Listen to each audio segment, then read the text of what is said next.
We've been studying church history, and we're going to keep studying it. Just to get across the point that the church has always had to deal with the problem of having people in it.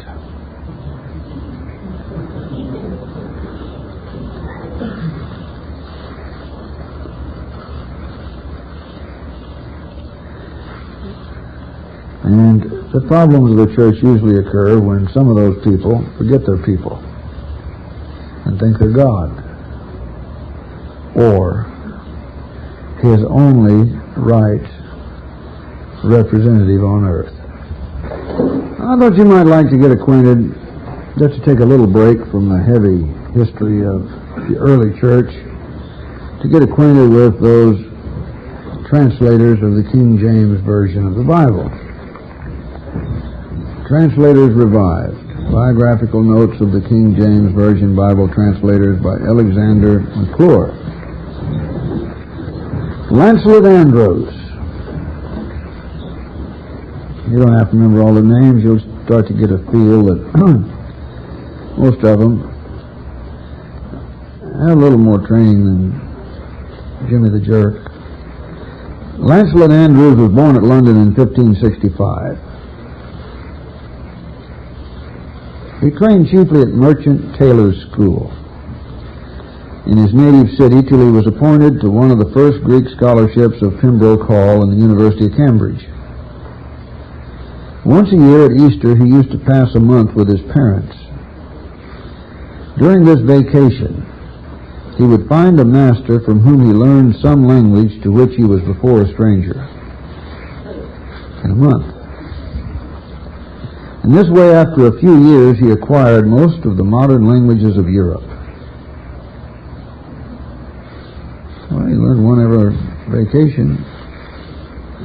At the university, he gave himself chiefly to the Oriental tongues and to divinity. When he became candidate for a fellowship, there was but one vacancy, and he had a powerful competitor in Dr. Dove, who was afterwards Bishop of Peterborough. After long and severe examination, the matter was decided in favor of Andrews. But Dove, though vanquished, proved himself in this trial so fine a scholar that the college, unwilling to lose him, appointed him as a sort of supernumerary fellow. Andrews also received a complimentary appointment as Fellow of Jesus College in the University of Oxford. In his own college, he was made a catechist. That is to say, a lecturer in divinity. Would you like to get acquainted with all the people that translated this thing? They included the Apocrypha. The Puritans took it out. American Bible Society and British Bible Society took it out. His conspicuous talents soon gained him powerful patrons. Henry, Earl of Huntingdon, took him into the north of England, where he was the means of converting many papists by his preaching and disputations. He converted a lot of Catholics. He was also warmly befriended by Sir Francis Walsingham, Secretary of State to Queen Elizabeth. Now, I would like to point out that if preachers were supposed to be what the news media would suggest, we wouldn't have a King James. Now, it, properly understood, is maybe the most valuable contribution to biblical literature ever produced. In spite of its weaknesses and problems, it's the one I preach from.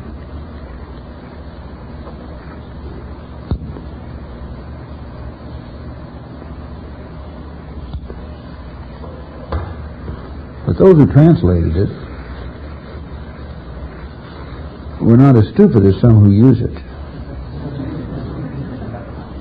Not as poverty-stricken, retarded and second-rate as the news media would like to make all preachers. He was warmly befriended by Sir Francis Walsingham, Secretary of State to Queen Elizabeth. He was made parson of Alton in Hampshire and then vicar of St. Giles in London. He was afterward made prebendary and canon residentiary of St. Paul's and also of the Collegiate Church of Southwark. And probably St. Paul's as a piece of real estate is worth a great deal more than Heritage Village.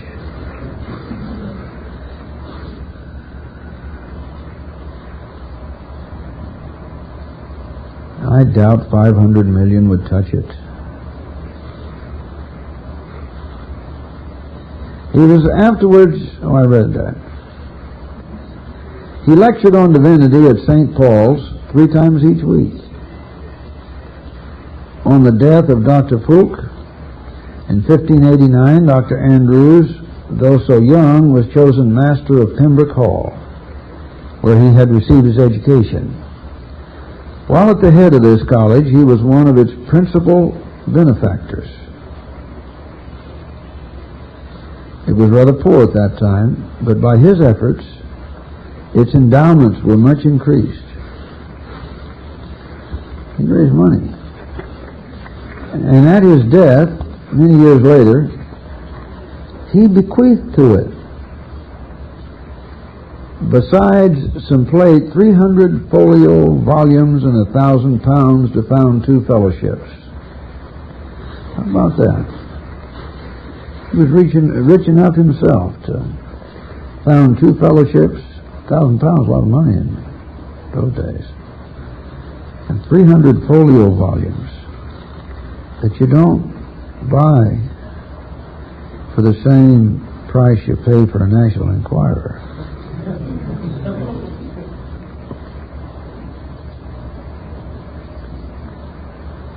I'm just sitting here by myself, taking on the whole world and its attitude about the church and the ministry. He gave up his mastership to become chaplain in ordinary to Queen Elizabeth. Now, of course, she was the head of the church.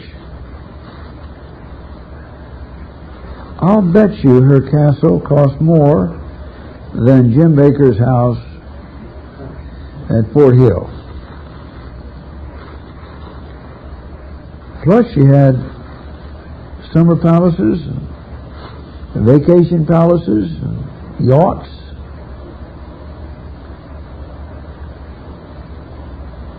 She's the head of the church of England.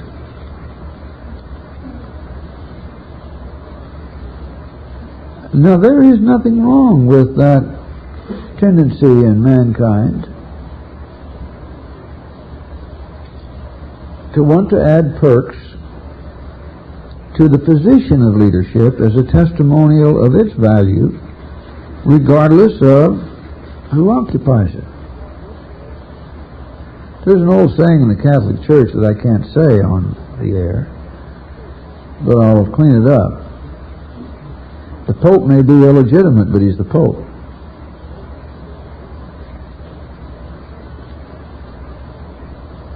You've got to distinguish between the position and the occupier of the position. Now, what is happening now is an age-old practice. Destroy the position because some occupier goofed up. I won't yield the point that it's morally wrong for a preacher of the gospel to have perks that go with leadership. You see some third world countries with starving people in their nation, with fancy embassies in Washington, D.C., very expensive embassies.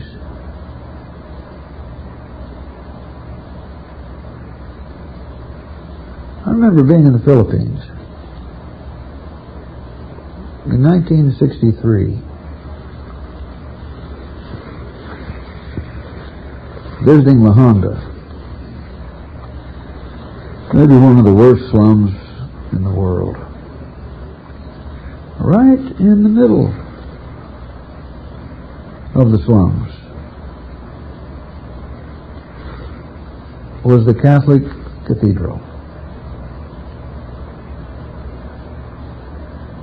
Big stone-walled and protected fence around it, and a couple of Mercedes sitting in the church courtyard for the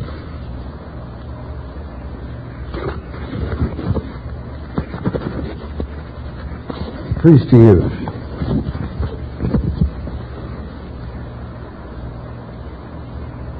Now, at first glance, you have to say, Jesus said, sell what you have and give to the poor.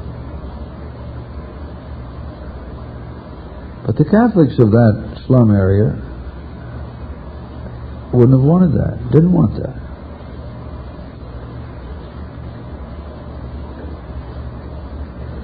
Their community pride was involved in that church because Manalo, the Christ of the Philippines, a cultic religion, amalgam of many faiths,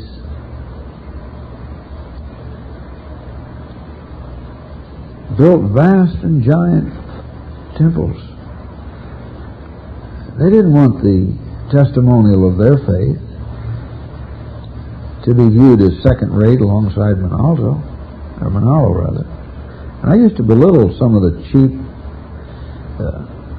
missionary tricksters in this country that used to raise money, put roofs on churches in the Philippines. It was a nice little fundraising idea.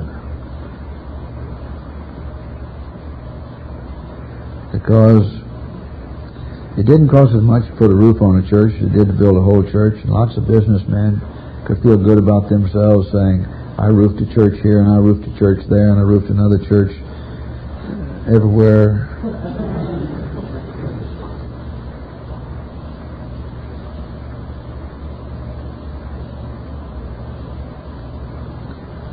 Still teaching on church history, various phases of it, the general gestalt to you that joined us is a one-man crusade to take on the cosmos or viewpoint of this world. If you were of the world would love us on. And in this crazy society, most of the news media are atheistic or at the most agnostic and not very religious at best. They're the product of a materialistic society ruled by King Dollar, who resents the church having any of it. And I'm pointing out that the position of leadership in the church has to be distinguished from those who occupy it.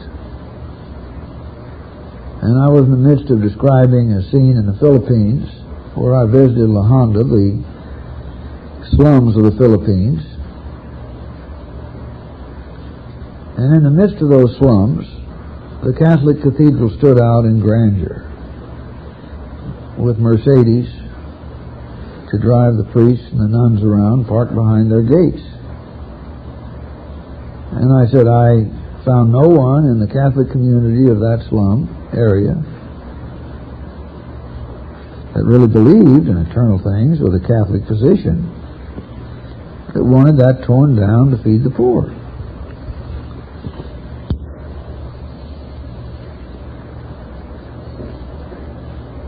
It was a testimonial of worthship. Contracted, a testimonial of worship. That's what worship means, worthship.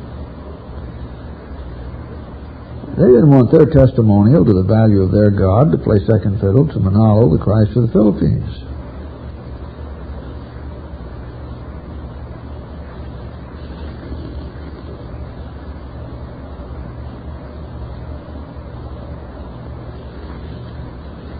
They were poor in the days when the pyramids were built. And there are still poor in Egypt. But no one goes to Egypt to visit the poor. They go to Egypt to visit the pyramids.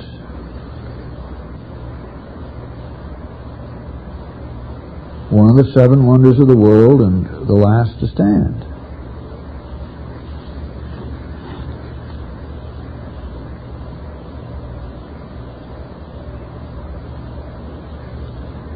And there were missionaries, Assembly of God missionaries, starting organizations to put roofs on churches in the Philippines. And businessmen delighted in the fact, oh, I've roofed a church here and roofed a church there, and roof a church here, roof a church there, word, roof.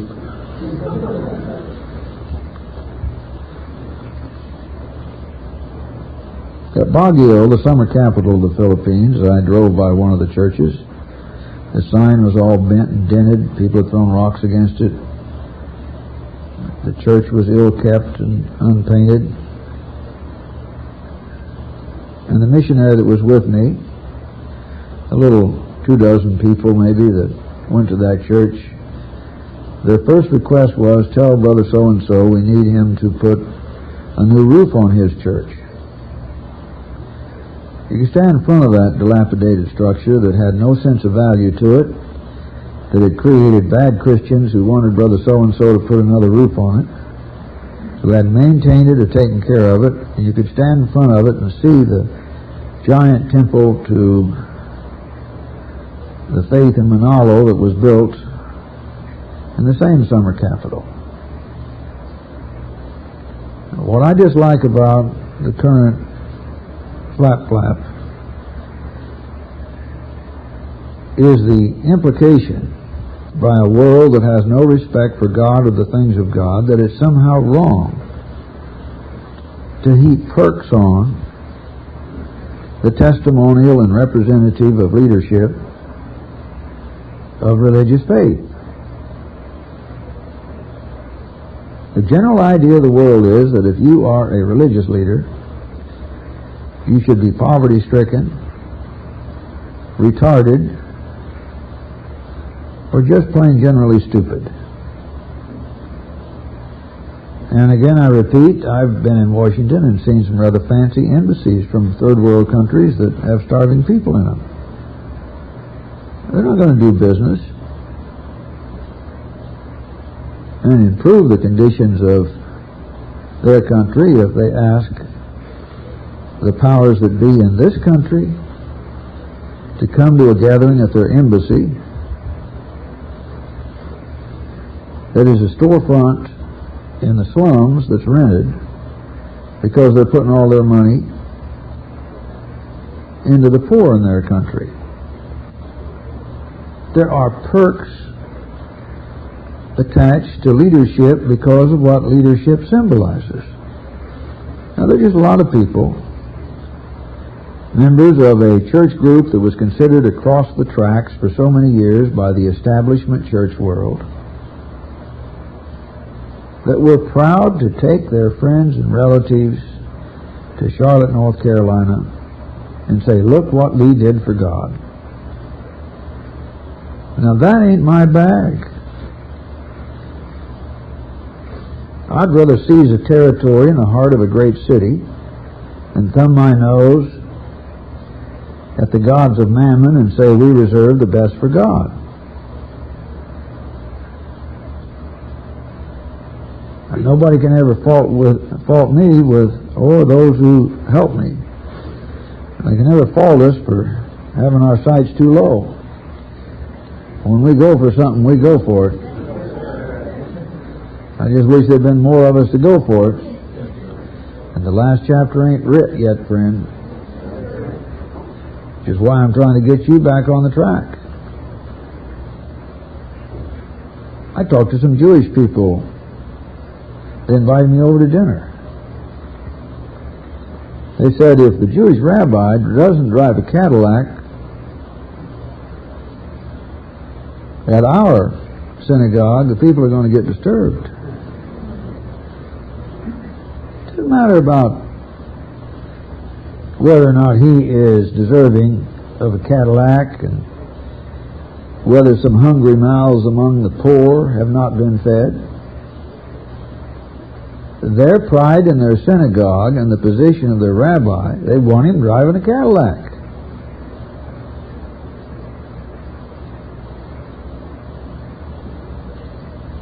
I never ever gave to Heritage Village. I don't think that that's the way I want to be identified with representing to a world what I think about God. But I do understand the motive. It was to go first class for God. And they have a right to do that. That's the point. Now they're being brainwashed by the media, because the media has a monopoly voice on the subject. And it's bang, bang, bang, thump, thump, thump, beat, beat, beat. Somehow it's wrong. To whom? You trying to tell me the people that gave to PTL didn't know what was being built there? My recollection is the few times I went by PTL, they were always showing it on the TV. Taking tours of the rooms as if it's news to discover there's gold fixtures on the faucets of the suite, the presidential suite. They were creating their version of an embassy of God's kingdom on earth. And they were representing God's kingdom on earth. And I refuse to let the world say that God's kingdom on earth is only going to show its face in selling what you have and giving to the poor. Come on, let's have the scripture of the woman with the alabaster box pouring the precious ointment on Jesus and the disciples saying, why there's waste. I'm getting pretty good at obeying the Lord. I'm telling this story more frequently now. And the disciples said, why there's waste. This valuable ointment could have been sold for much money and the money given to the poor. Jesus said, leave her alone. She's done a good work unto me. You have the poor with you always. And wherever this gospel is preached, see to it that you tell what this woman has done.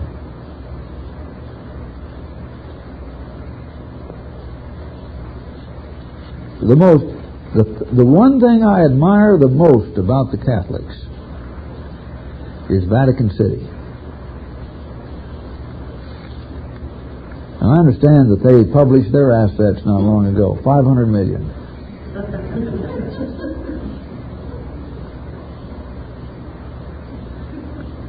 Based on what Van Gogh's sunflower sold for, I guess that the Cleopatra's Needle in the middle of St. Peter's Square would sell for that. Certainly was one to throw in the statues of the apostles around the rim of the Vatican. If Van Gogh went for $40 million, what do you think Michelangelo's ceiling in the Sistine Chapel would go for? Get off my back. I mean, if they're going to give us this crap about sell what you have and give to the poor, look, friends, let's feed all the poor and just concentrate on the Catholic Church. Starting with, he shouldn't come to Los Angeles and have that $3 million wasted. Try to tell a Catholic that. And I'm merely making a point. I'll be standing side by side with them, swinging with them at anybody trying to deny them the right to do this. They want to spend their money to have one glimpse in their lifetime and hold their kid up once to see the Pope. That's their right. Even though he's riding in a bulletproof wagon and bedecked with jewels that in terms of historic and antique value might rival. Just maybe the ring on his finger would sell for as much as Van Gogh's painting.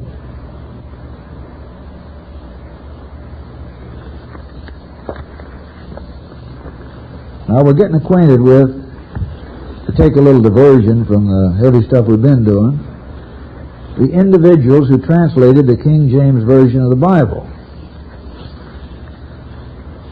To listen to Jimmy Swaggart, you'd think it was his possession.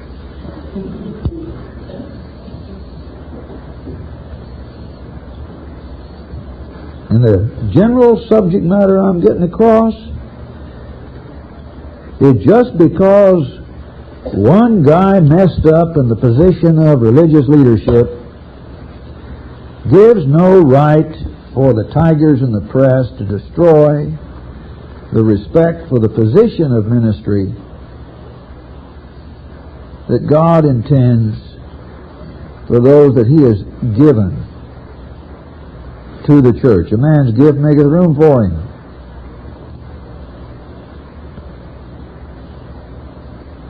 And I'm not going to sit silent.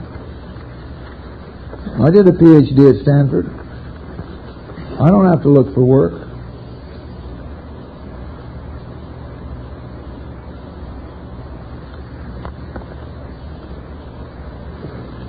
I've sold enough art to let me work free as a newscaster for 10 years.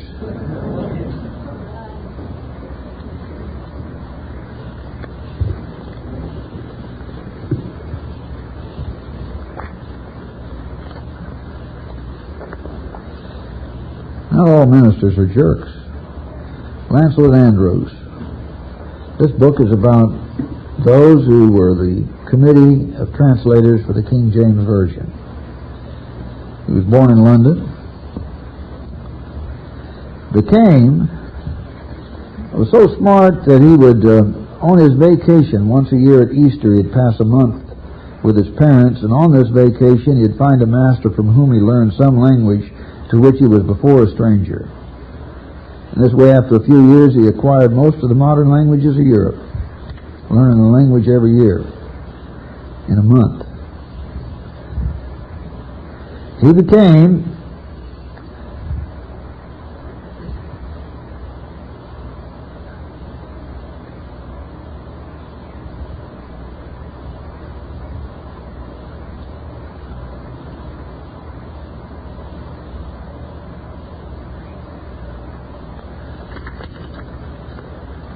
chaplain in ordinary to Queen Elizabeth. And he didn't die broke. When he died, he bequeathed, having raised the money for endowments of Pembroke Hall, the college he got his education at, he bequeathed some plate, 300 folio volumes, not cheap, and £1,000 to found 2 fellowships.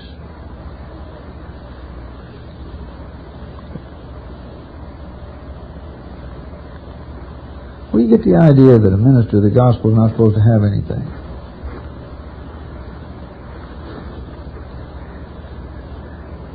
You let the world cheapen what a minister does, and the devil's won. I happen to believe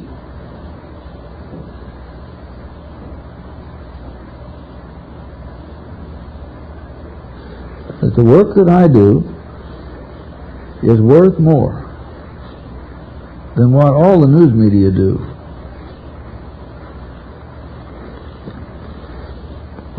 I just happen to believe that. I happen to believe I could do their job probably better than they do it. I mean, I sit in front of a camera. I don't need a cue card. I got a voice.